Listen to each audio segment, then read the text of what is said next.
जीव विज्ञान की ओर जो है प्रवेश करेंगे। जीव विज्ञान अर्थात जिसको हम अंग्रेजी में कहते हैं बायोलॉजी। क्या बोलते हैं? बायोलॉजी। तो जीव विज्ञान की ओर शुरुआत करेंगे। तो जीव विज्ञान के जनक सबसे पहले जो है आपको इस बात को ध्यान रखना है, जीव विज्ञान के जनक, जीव विज्ञान के जो जनक गए हैं उनको कहा गया अरस्तु। ये बात आपको याद रखना है, ये कई एग्जाम में पूछा जाने वाला प्रश्न होता है। जीव विज्ञान के जनक कौन है? जीव विज्ञान के जनक है अरस्तु। तो बात आती है जीव विज्ञान यानी कि बायोलॉजी पर। तो जीव विज्ञान क्या है? जीव विज्ञान एक ऐसा विज्ञान होता है जिसमें हम केवल जीव के जीवन के बारे में अध्ययन करते हैं। तो उसके जीवन का अध्ययन जो होता है उसके जन्म से लेकर के उसकी मृत्यु तक। अब आप जानते हैं कि इस प्रकृति में तो 84 लाख प्रकार के जीवों की बात आती है। ज्ञात में लगभग 50 लाख प्रकार के जीवों की खोज हो चुकी है, विज्ञान कर चुके हैं। लेकिन आपको पता है कि हमारे वेद, हमारे धर्म कहते हैं कि इस प्रकृति में 84 लाख योनियां होती हैं। तो 84 लाख योनियों का मतलब है 84 लाख प्रकार की प्रजातियां जीवों। ठीक है, उसमें पेड़ पौधे भी शामिल हैं, अति छोटे छोटे सूक्ष्म जीव भी शामिल हैं और मानव जैसा जटिल प्राणी भी उसमें शामिल है। ठीक है, तो जब हम इन सब जीवों के बारे में विश्लेषण करते हैं, अध्ययन करते हैं, तो वो जीव विज्ञान या बायोलॉजी बन जाता है। कक्षा 9th में आप सबको स्मरण होगा कि आपने जीवन की उत्पत्ति के विषय में, जीवन की उत्पत्ति के संदर्भ में ये पढ़ा था कि जीवन की उत्पत्ति के संदर्भ में आपने पढ़ा था कैसे कोई जीव सबसे पहले कोशिका, सरल संरचना से जटिल संरचना बनती है। आपको याद होगा, आपने पढ़ा भी था कि पहले जो है कोशिका, कोशिका से ऊतक, ऊतक से ऊतकों का समूह अंग, अंग से अंग तंत्र और अंग तंत्र से जो है पूरा सिस्टम यानी कि जीव पूरा तैयार हो जाता है। जैसे कोई मशीन होती है, उस मशीन के विभिन्न पार्ट होते हैं। अब उन सारे पार्टों को आप जोड़ते जाओ, संयोजित करते जाओ, तो प्रॉपर वो मशीन बन जाएगी। और सारे पार्ट एक साथ काम करेंगे तो मशीन भी क्या करेगी? काम करेगी। क्लियर? अब हमें पढ़ना है उसके आगे का प्रोसेस। जीव तो बढ़ गया था तब कक्षा 9th में। अब वो जीव क्या प्रोसेस करता है, अर्थात उसका बायोलॉजिकल प्रोसेस है क्या, जिसको हम कहते हैं जैव क्रम। क्या कहते हैं? तो हमारा कक्षा 10th में पहला पार्ट जो है इसका होता है जैव क्रम क्या है। तो देखिए परिभाषा में लिखी हुई है, वह समस्त क्रम जो सम्मिलित रूप से जीव के अनुरक्षण का कार्य करता है उसको हम कहते हैं जैव क्रम। अब कैसा क्रम? जैसे आप जीव हैं या हम जीव हैं, हमारी रक्षा कैसे होती है? अनुरक्षण है, बार बार रक्षा करना, एक ही बार नहीं, बार बार रक्षा करना। तो बार बार रक्षा कैसे होती है? तब होती है जब हम भोजन करते हैं बेटा, पोषण। जब हम भोजन करेंगे, भोजन का पाचन होगा तो हमारे शरीर को ऊर्जा मिलेगी, ऊर्जा से कार्य कर पाएंगे, अर्थात जीव का अनुरक्षण हो गया। ठीक है, तो पोषण, न्यूट्रिशन। दूसरा शोषण, भाई जितना पोषण जरूरी है उतना ही जो है सांस लेना भी तो जरूरी है। हम सांस लेंगे तो ऑक्सीजन हमारे अंदर जाएगी, भोजन का ऑक्सीकरण होगा। अच्छा, ऑक्सीकरण होगा तो ही ऊर्जा बनेगी, ये भी ध्यान रखना है। सांस लेने की जो क्रिया है, सांस छोड़ने की जो क्रिया है, ये हमारे जीवन के लिए इतनी ज़्यादा महत्वपूर्ण नहीं है क्योंकि ये तो द्वितीय है। इसको कहते हैं श्वासोच्छ्वास की क्रिया। महत्वपूर्ण है ऑक्सीजन कहाँ तक जाना? एक एक कोशिका तक जाना, और वो होता है भोजन के ऑक्सीकरण द्वारा। ठीक है, श्वसन है, श्वसन के बाद फिर उत्सर्जन है। उत्सर्जन यानी कि शरीर से जो है अपशिष्ट को बाहर भी निकालना है। हमारे शरीर से पसीना निकलता है, मल निकलता है, मूत्र निकलता है, बलगम निकलता है, सीकम निकलता है, नाक पे तेज जैसा पदार्थ जमा हो जाता है, उसको सीकम बोलते हैं। सीकम निकलता है, जीभ से भी अपशिष्ट निकलता है कि नहीं? तो ये सारी गैसें निकलती हैं, गैस भी अपने शरीर से निकलती है। तो ये भी जरूरी है कि हमारे शरीर में इन बहुत सारी जो जहरीली चीज़ें जो आवश्यक नहीं है उनका त्याग हो जाए, उस तरह से जरूरी है। और इसी में आवश्यक है वह है बहन, सर्कुलेशन। अब जो जो चीजें हमारे शरीर में बन रही है जैसे ब्लड, अब ब्लड मान लीजिए है तो, लेकिन अगर वो सर्कुलेट ना हो, पूरी बॉडी में ना जाए, तो फिर हमारा शरीर भी काम करना बंद कर देगा। तो ऐसे ये सारे टॉपिक मिल करके हमारा क्या करते हैं, जीव का अनुरक्षण करते हैं, जीव की रक्षा करते हैं, जीव को बचाए रखते हैं। तो इसको हम क्या कहेंगे, बायोलॉजिकल प्रोसेस अर्थात जैव प्रक्रम। ठीक है, आइए जो है हम इसी जैव प्रक्रम में एक एक विषय, पहले पार्ट 1 में पोषण की चर्चा होगी, दूसरे पार्ट में श्वसन की चर्चा होगी, तीसरे पार्ट में उत्सर्जन की चर्चा होगी और चौथे पार्ट में वहन की चर्चा होगी। ठीक है, पहला पार्ट जानते हैं वो है न्यूट्रिशन, पोषण। कितने बच्चे रोज भोजन करते हैं, हाथ उठाओ। अच्छा, रोज हाथ नीचे करिए। कितने टाइम करते हो, कम से कम 2 टाइम तो करते हो। कितने टाइम, 2 टाइम। सोचो, इस बात की कल्पना करो कि आपको 2 दिन तक भोजन ना दिया जाए, भोजन बिल्कुल ना दिया जाए, तो क्या होगा, कोई बता सकता है, बताइए क्या होगा, क्या होगा, भोजन ना दिया जाए तो?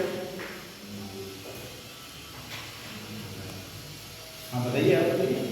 एनर्जी, हाँ कितनी अच्छी बात बताइए, एनर्जी नहीं रहेगी हमारे शरीर के अंदर। और एनर्जी क्या है, फिजिक्स कहता है, भौतिकी में कहा गया है कि energy equal to work. Energy ही क्या है, ऊर्जा ही कार्य है। अगर आपके अंदर ऊर्जा है तो आप काम कर पाएंगे। ठीक है, बहुत बढ़िया। तो जैसे भैया ने बताया कि अगर हमें भोजन ना मिले तो हमारे शरीर के अंदर क्या नहीं होगी, ऊर्जा नहीं होगी। और ऊर्जा ही तो आवश्यक है हमारे शरीर को संचालन के लिए। क्या आवश्यक है, ऊर्जा। तो यहां से पोषण आता है। तो पोषण वह प्रक्रम है, वह समस्त प्रक्रम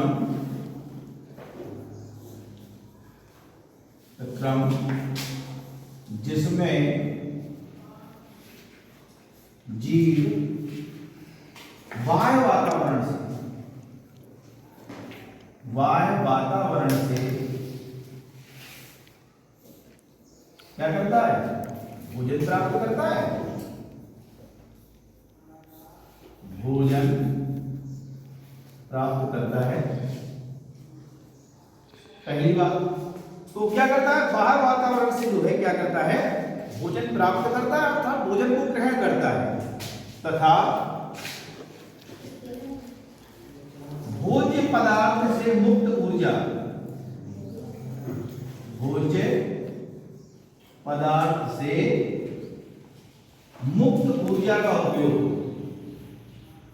मुक्त ऊर्जा का उपयोग काय के रूप में उपयोग करता है, बताओ, शरीर की वृद्धि एवं विकास। काय के रूप में करता है, शरीर की वृद्धि एवं विकास में करता है।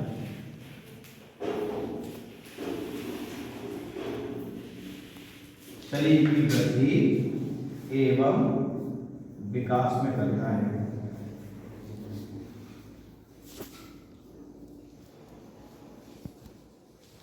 सामान्यतः आपने सुना होगा, देखा होगा, लोग जब बढ़ते नहीं है, ज्यादा बैठिए, बढ़ते नहीं है तो आप लोग का कमजोर होता है तो उसको ऐसे ही घास में बोल देते हैं, क्या भैया भोजन नहीं करते क्या?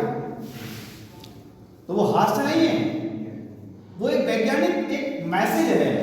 क्योंकि अगर आप भोजन करेंगे और सही से भोजन आपका पचेगा तो आपके शरीर की क्या होगी, वृद्धि होगी और आपके क्या होगा, शरीर का विकास भी होगा। ठीक है, तो यार क्या कहलाएगा, वह समस्त प्रक्रम जिसमें जीव बाह्य वातावरण से। अब बाह्य वातावरण का मतलब कैसा है, देखिए हम भोजन जो है स्वयं तो बनाते नहीं, कौन बनाता है भोजन? हमारे लिए भोजन बनाता है पेड़ पौधे। मम्मी तो बनाती है भैया, मम्मी बोलते तो मम्मी बनाती है, मम्मी तो भोजन पकाती है, बनाती थोड़ी ना है।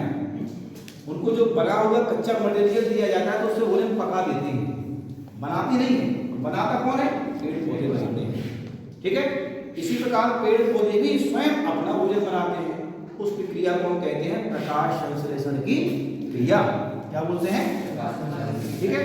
अब पोषण जो है, जीव के आधार पर पोषण को 2 कैटेगरी में बांटा गया है। एक होता है स्वापोषी पोषण,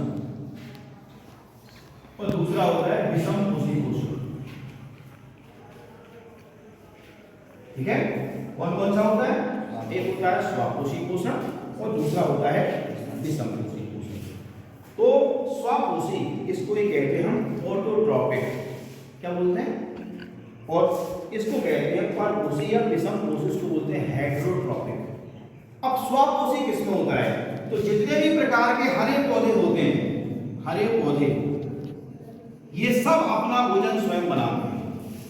ठीक है, इनमें तो होता है स्वापोषी और इनके द्वारा होने वाला पोषण कहलाता है स्वापोषण। क्या कहलाता है?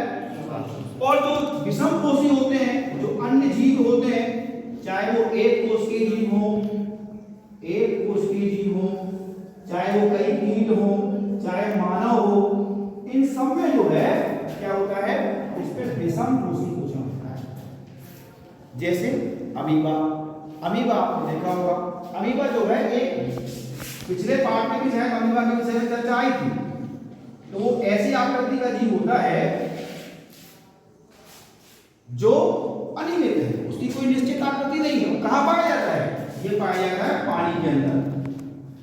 कहाँ पाया जाता है? पानी के अंदर।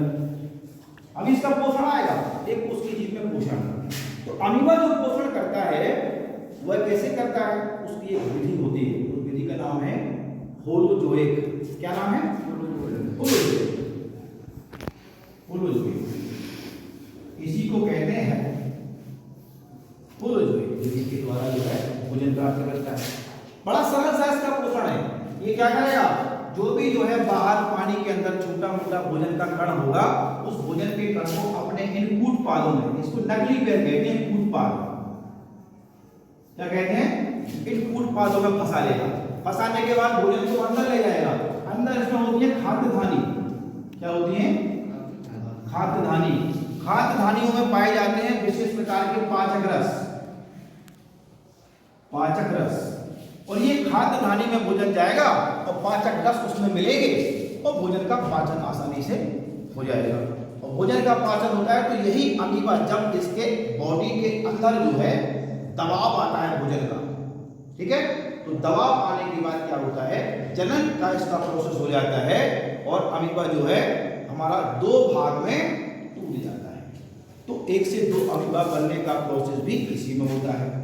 ठीक है, तो हमें पढ़ना है सबसे पहले विषम कोशी यानी कि हरे पौधों में पोषण किस प्रकार से होता है। यह पोषण किसमें होता है? हरे पौधों में। किस पौधों में? हरे पौधों में। तो हरे पौधों में होने वाला पोषण, हरे पौधों में पोषण, तो हरे पौधों में जो पोषण होता है वह होता है बेटा प्रकाश संश्लेषण अभिक्रिया के द्वारा। किस अभिक्रिया के द्वारा? प्रकाश संश्लेषण अभिक्रिया या फोटोसिंथेसिस प्रोसेस। ये क्या होता है? इसकी चर्चा कल की क्लास में करेंगे।